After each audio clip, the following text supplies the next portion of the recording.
રાજકોટના કટારિયા ચોકડી વિસ્તારમાં આજે લોકો ત્રાહિમામ પુકારી રહ્યા છે। પાણી જેવી પ્રાથમિક સુવિધા ન મળે, રસ્તા ખરાબ હોય, ગટર ભરાઈ જાય અને આરોગ્ય સુવિધા જેવી ન મળે તો જનજીવન મુશ્કેલ બની જાય છે। આ બધા મુદ્દાને લઈ તેના સ્થાનિક મહિલાઓએ આજે વિરોધ કર્યો છે। વિગતે ચર્ચા કરીશું। નમસ્કાર, હું છું પ્રથમ મોદી, આપ જોઈ રહ્યા છો નિર્ભય ન્યૂઝ।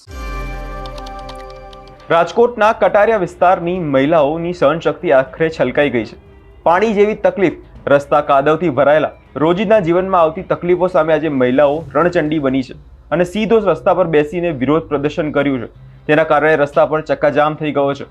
આવો નજર કરીએ ચક્કાજામના દ્રશ્યો પર।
महादेव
पाचल डिलीवरी नो केस चले आटલું તો સમજો।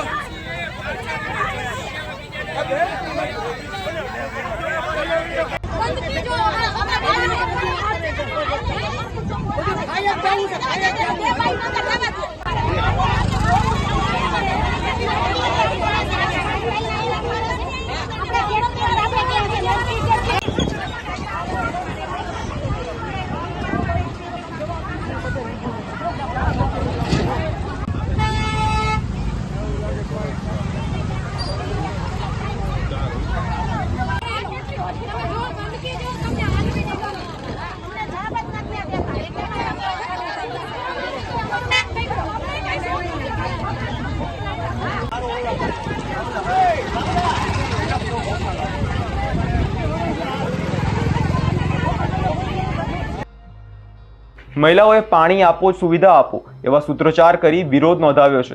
તેને કારણે થોડા સમય સુધી ત્યાં ટ્રાફિક ઠપ થઈ ગયો હતો। લોકોનો રોષ સીધો છે કે તંત્ર ચૂંટાયેલા પ્રતિનિધિઓ વોટ માંગવા હોય ત્યારે મોટી ડંફાસો મારે છે, પણ જ્યારે સ્થાનિકોને તકલીફ પડે ત્યારે તેઓ મિસ્ટર ઇન્ડિયા થઈ જતા હોય છે। સાંભળીએ તેના સ્થાનિકોનું શું કહેવું છે। જોશના વાઘેલા છે। અમારે છે પાણીની સમસ્યા છે, 5 દિવસે ટાંકો એક આવે, એમાં 3 થી 4 બેરલ પાણી આવે. એમાં શું થવાનું છે 4-5 બેરલમાં? અને પાણી એ ટાઈમનો ટાઈમ આવે નહીં, ક્યારેક 6 દિવસે આવે, 7 દિવસે આવે. પછી અમારે પાણી નખાવવું પડે વેરાનું, ક્યારેક ક્યારેક ઈ પાણી આવે. અને આજે કેટલા 30 વર્ષ થઈ ગયા હશે એની ઉપરનું. અમને પંચાયતમાં હતું ઈ જ પોઝિશન છે, અત્યારે એ જ પોઝિશન છે. રોડ રસ્તાની અમે કમ્પ્લેન્ટ નોંધાવેલી છે, ઓનલાઈન અરજી કરેલી છે, ફોન દ્વારા વાત કરેલી છે, પણ કાંઈ જવાબ આવ્યો નથી. કેમ કે પાણી વરસાદના હિસાબે બધા રોડ રસ્તા બધા પાણીના ભરેલા છે, જે મેઇન રસ્તો છે અમારો એ. કેટલા લોકો ચક્કાજામ આખા એરિયા મતલબ કેટલા લોકો અમારે 150, પણ જેને ઘરે ઘરે પૈસા વાળા છે ઈ કોઈ નીકળતા નથી. અમે 30 વર્ષથી વેચાતું પાણી લે, અમારે જેવા વિધવા બાયું મહેનત કરી પણ છોકરા ભણાવે કે પાણી વેચાતું લઈ. અમે તો ઇન્ડિયામાં જ રહી, પાકિસ્તાનમાં તો રહેતા નથી. તો મોદી કરવા શું માંગે? પાણીનો કોન્ટ્રાક્ટ તમે જોયો પેલા તો અમારે કચરે, અમારી ડસ્ટબિન ની સુવિધા નથી અમારે એરિયામાં. તમે જો અમારે ઓમ હાઈફાઈ એરિયો, ગુજરાતના પહેલા નંબરે આ બ્રિજ બને તો એની જરૂર નથી, પાણી અને રસ્તાની જરૂર. શું નામ આપનું? મીનાક્ષીબેન મીનાક્ષીબેન, કેવી સમસ્યાઓ છે? ઈ જ છે, રોડ અને પાણીની નીચ. આજે ચક્કાજામ કર્યો છો, હજુ આગામી દિવસોમાં તમારી માંગ જો ન થાય તો પાછું કરીશું. મહિલાઓ દ્વારા જે વિરોધ છે તે કરવામાં આવી રહ્યો છે. મહિલાઓ અને જે પુરુષો સાથે મળીને કટારિયા ચોકડી ખાતે ચક્કાજામ છે તે કરવામાં આવ્યો છે. બીજી તરફ એ પણ દ્રશ્યો હું આપને દેખાડીશ કે પોલીસ બંદોબસ્ત પણ છે તે ચુસ્ત અહીંયા લગાવવામાં આવ્યો છે. મહિલા પોલીસ પણ જોવા મળી રહ્યા છે.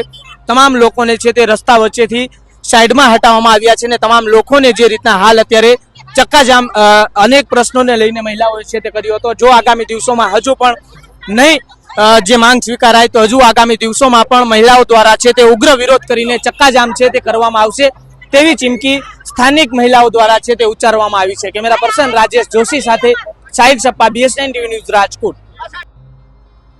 મહિલાઓએ આક્ષેપ કર્યો છે કે ચૂંટણીના સમયે દરવાજા ખખડાવતા કોર્પોરેટરો અને ધારાસભ્યો હવે તો નજરે પડતા જ નથી, ખોટા વાયદા કરે છે. પણ જો ખરેખર જોવા જઈએ તો પાણી, રસ્તા જેવી સુવિધાઓ આજે સપના સમાન છે. પણ મોટો સવાલ એ છે, પ્રાથમિક સુવિધા માટે જનતાઓ વારંવાર આ રીતે રસ્તા પર બેસીને વિરોધ કરવાનું રહેશે? સ્માર્ટ સિટી કહેવાતા રાજકોટમાં મહિલાઓ પાણી માટે ચક્કાજામ કરવો પડે છે. આ શરમજનક હરકત છે, ભ્રષ્ટાચાર અને નિષ્ફળતાના ખુલ્લેઆમ દેખાડે છે. આપનો શું અભિપ્રાય છે અમને કમેન્ટ કરી જરૂરથી જણાવજો અને અમારી ચેનલ નિર્ભય ન્યૂઝને લાઇક, શેર અને સબસ્ક્રાઇબ કરવાનું ભૂલશો નહીં.